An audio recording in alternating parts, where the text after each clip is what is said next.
Bangka Belitung, kasus mega korupsi timah senilai 271 triliun rupiah kembali mencoreng wajah penegakan hukum di Indonesia.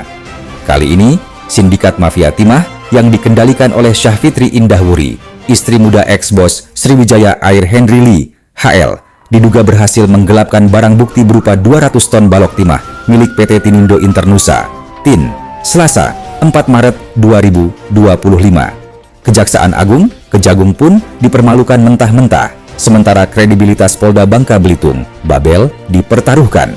Menurut informasi yang dihimpun jaringan media KBO Babel dan sejumlah sumber berkompeten, pada 15 Desember 2024 lalu, Syahfitri alias Mama Muda HL menginstruksikan kelompoknya untuk mengevakuasi 80 ton balok timah dari lokasi penyimpanan rahasia.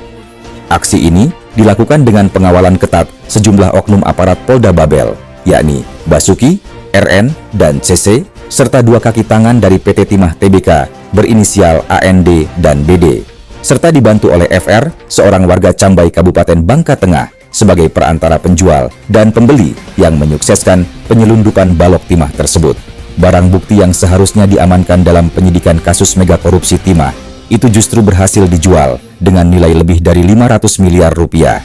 Keuntungan dari transaksi ilegal ini pun diduga mengalir ke berbagai pihak, termasuk oknum penegak hukum. Kabar yang beredar menyebutkan ada aliran dana sebesar 15 miliar rupiah yang masuk ke kantong orang dalam, Ordal, di Kejagung. Institusi penegak hukum tercoreng, Kapolda Babel didesak bertindak. Penggelapan barang bukti dalam kasus sebesar ini tak hanya mempermalukan institusi penegak hukum, tetapi juga mengguncang kepercayaan publik terhadap Kejagung dan kepolisian. Kapolda Babel, Irjen Pol Hendro Pandowo, kini berada dalam sorotan tajam, dengan desakan agar dilakukan audit menyeluruh di internal Polda Babel. Masyarakat dan pegiat anti korupsi meminta agar oknum-oknum aparat yang terlibat dalam sindikat mafia timah ini segera diusut dan dijatuhi sanksi tegas. Jika terbukti bersalah, mereka tak hanya melanggar kode etik kepolisian, tetapi juga harus dipidanakan karena terlibat dalam penghilangan barang bukti tindak pidana korupsi. Lebih lanjut, investigasi menunjukkan bahwa total barang bukti yang digelapkan mencapai 200 ton balok timah. Sindikat HL ternyata bukan satu-satunya kelompok yang melakukan aksi ini. Sebelum aksi Syahfitri dan kelompoknya, pada pertengahan 2024, kaki tangan bos PT Tinindo Internusa, TIN, juga melakukan hal serupa. Saat itu, 120 ton balok timah berhasil dijual secara ilegal oleh 2 orang berinisial PS dan AR atas perintah PT TIN dengan pengawalan beberapa oknum aparat Polda Babel. Modus operandi yang digunakan oleh sindikat ini terbilang rapi. Barang bukti berupa timah balok ditimbun dalam tanah agar tak terdeteksi oleh penyidik. Setelah situasi dianggap aman, timah tersebut dievakuasi dan dijual di pasar gelap dengan harga fantastis. Jaringan mafia ini melibatkan berbagai pihak, mulai dari oknum penegak hukum di kepolisian dan kejaksaan, pegawai PT TIN dan PT Timah Tbk, hingga para kolektor timah ilegal.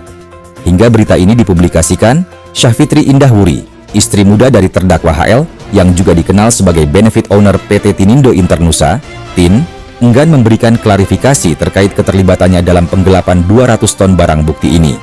Ia juga belum menjawab pertanyaan wartawan mengenai aliran dana hasil penjualan timah ilegal tersebut. Apakah benar duit haram ini mengalir ke pejabat tinggi atau digunakan untuk memperkuat jaringan mafia timah di Babel? Kasus ini menambah daftar panjang bukti bahwa mafia pertambangan masih memiliki pengaruh kuat di Indonesia. Penghilangan barang bukti sebesar ini menjadi tamparan keras bagi penegakan hukum di negeri ini. Komisi Pemberantasan Korupsi, KPK, dan lembaga independen anti korupsi lainnya kini didesak untuk turun tangan. Publik menuntut pengusutan mendalam, termasuk aliran dana yang diduga mencapai Kejagung. Jika dibiarkan tanpa tindak lanjut, skandal ini bisa menjadi preseden buruk bagi pemberantasan korupsi di sektor pertambangan. Kejagung, Polri, dan semua pihak terkait harus membuktikan bahwa hukum masih berfungsi dan tak tunduk pada kekuatan mafia tambang. Kasus ini belum berakhir dan publik masih menunggu langkah konkret dari para penegak hukum. Jika dibiarkan, bukan tak mungkin skandal ini akan menjadi noda hitam dalam sejarah pemberantasan korupsi di Indonesia. KBO Babel